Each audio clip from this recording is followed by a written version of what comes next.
gabar ay wax naga dhaxeeyeen oo iga tagtay darteed kuma caasinayo ilmaha ila dhashtay $50 oo siin jiray.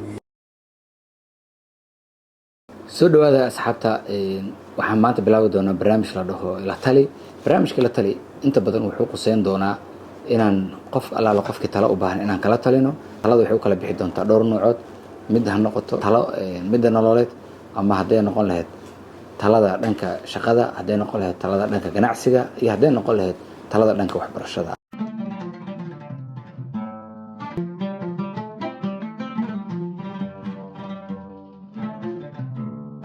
waxaan aad ugu faraxsanahay maadaama phase 1 aan ka soo abuurtay Turkey in samakaal si fudud oo ayadoo tigid iyo fiisa midna iga bixin ay si fudud igu abuurtay phase 2. waxaan uga duwanahay xarumaha timaha lagu beero ee dalka ayaa waxay tahay inaan nahay isbitaal isla markaana aan leenahay qayb timaha beerto, taas oo yareynaysa dhibaatooyin ka dhalan kara qofka timaha loo beerayo haddii operationka dhexdiisa dhibaato ku imaato. waxaan rabnaa anaga iyo adinkaba oo daawadayaal ah inaan qofkaas talada uga habboon oo ku munaasabsan aan siino, talo wanaagsan aan siino, ilaahayna uu dhiga midii uu ku guuleysan lahay. sidoo kaleeto haddii aad tahay qof talo u baahan, waxaad samayn kartaa barnaamijka ila tali commentiga aad noogu soo qori kartaa talada u baahan tahay. kadib bulshada la wadaagi doona anagoo magacaaga iyo meesha joogto midna aan sheegaynin iyo qofka aad tahay, kadib talo fiican inuu kugu soo gudbiyaan dadkan jeclaan lahayn. qofkan waa qof koowaad. waxay dhahday anigoo 15 sano jiro waxaa isguursanay dhahday nin iga weyn 10 sano. qofkii ugu horeeyay oo aan shukaansado ama nolol la sameeyo aan ahay. hal sano guurkeena kadib ayuu gabar kale qubisreystay wadanka uu joogay, anna Soomaaliya joogay. gabadhii ugu horeeyay u qaaday, anna ilmaha iga soo halaabay dhahday.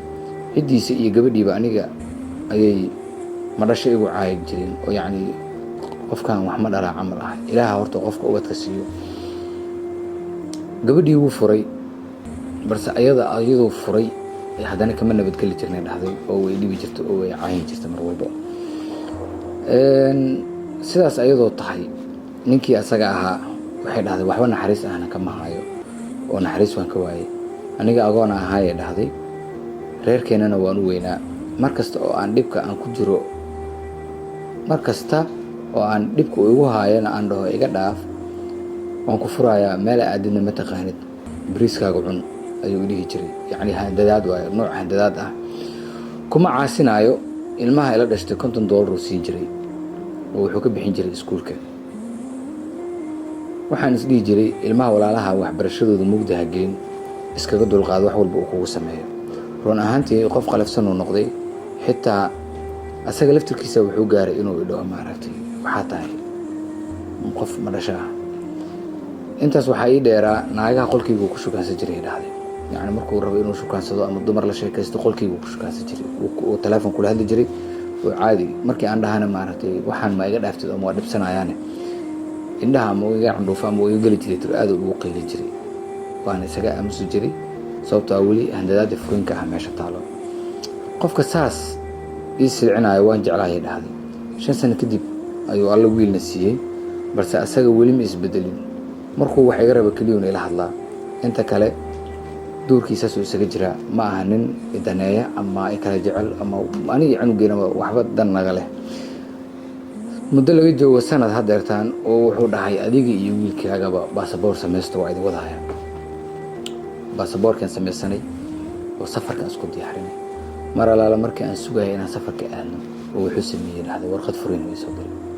aadaan uga naxay dhahday oo ma filaynin inuu warqad furiin ii soo diri doono ama ay furi doono, waayo inuu isbedelaan dareemaya dhahday.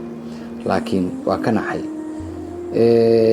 wuxuu ii raaciyeen weligay aniga kuma jeclaan oo markaan ku guursanayay waxaan kugu guursaday gabar ay wax naga dhaxeeyeen oo iga tagtay darteed, anigoo isku buuqsan oo xiriirkii iga baaba'ay si aan adiga iskaga kaa dejiyo dhibaatada isaarneed ama buuqa isaarneed ku guursaday. walaalay iga raali ahaw, adii canugaagana hay soo sheeganina, nabadgelyo, sidaas aan ku kala dhamaano. waxay sidaas ahaataba gabadhii kale tuu raacay. muddo laga joogo hadeertaan 8 bilood ah. markuu 8 bilood ansaxo 8 bilood markuu iga maqnaayo dib uu ugu soo laabtay. wuxuu dhahay waan kaa qaldamay, wax walba aan sameeyeen raaligelin ka bixinayaa inaan dib u soo laabano oo noloshayna dib u dhicin raba. waa ninkii waxaa hadda aan ka sheekeynayn oo xumaan ah soo sameynaya waa bini aadan uu isbedeli karaa oo qalbigiisa ilaahay maaragtay waxa wanaagsan uu ku rogi karaa kama hor dhaceeno waxay dhahday gabadha aniga ninkaas weli waan jeclahay oo kama sabrin haddana waxaan ka cabsanayaa noloshii hore oo dhibaatada ahayd haddii aan ku laabto in haddana weli dhibaatada ay sidii ahaato waxba isbedeli waayaan tale naga rabtaa waxaan ka codsan lahaa taladiina inaad commentiga ku soo reebtaan kadibna anagana taladeena inaan isku darno aan meeshaas talada ugu quruxda badan aan siino gabadhan walaasheen ah aan mar labaad idinkugu celiyo qofka talada bixinayo waa tala bixin ciwaanku wuxuu uga dhigi doonaa tala bixin kadib taladuu siinayo qofka tala raba in la siiyana ila tali ha ka dhigo taladiisana waxa uu rabana hoos ha ku soo qoro anaga bulshada la wadaagi doono muhiim ma ina magacaaga noo soo dirtay iyo meesha joogtay